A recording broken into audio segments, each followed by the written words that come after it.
এই রোজি চল না রে, নিচের দোকান থেকে একটু ঘুরে আসি। ও নিচের দোকানে যাবি? আরে বাবা, নিচের দোকানেই যাচ্ছি। দাঁড়া না, চুলটা একটু সেট করবো না।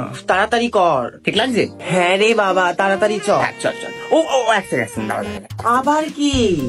দাঁড়া না, তোকে নিয়ে না পারা যাবে না, সামান্য একটা শ্যাম্পু আনতে যাবো রে। হয়ে গেছে হয়ে গেছে।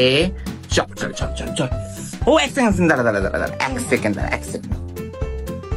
রোজি চম্পাদির দোকানেই যাচ্ছি। ঠিক লাগছে? চ এবার। হয়ে গেছে।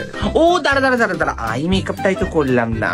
চম্পাদির দোকানে যাবো, আই মেকআপের কি দরকার? দাঁড়া না, ঠিক লাগছে? হয়েছে। আই মেকআপটা ঠিক আছে, দেখ না। ঠিক আছে, তোকে না সর্বসুন্দরী লাগছে। চ এবার। হয়ে গেছে। ও এক সেকেন্ড বাবা, মেন জিনিসটা হাইলাইটারটা তো দিলাম না আমি এখনো। দাঁড়া একটু। হয়ে গেছে, পারফেক্ট লাগছে না আমার? হ্যাঁ লাগছে। প্লিজ চ মা জননী। চল চল চল চল। ও এক সেকেন্ড ওয়েট করবে, আমি জাস্ট এক্ষুনি আসছি। কোথায়? ওকে চলে এসেছি আমি। ভাল লাগছে না আমাকে ড্রেসটা? দেখ, এটা কালকেই কিনেছি। এবার আমি ফুললি রেডি, এবার চল দোকানে। থাক মা জননী, আমার আর দোকান যাওয়ার বয়স নেই গো, তুই একটু এনে দিবি?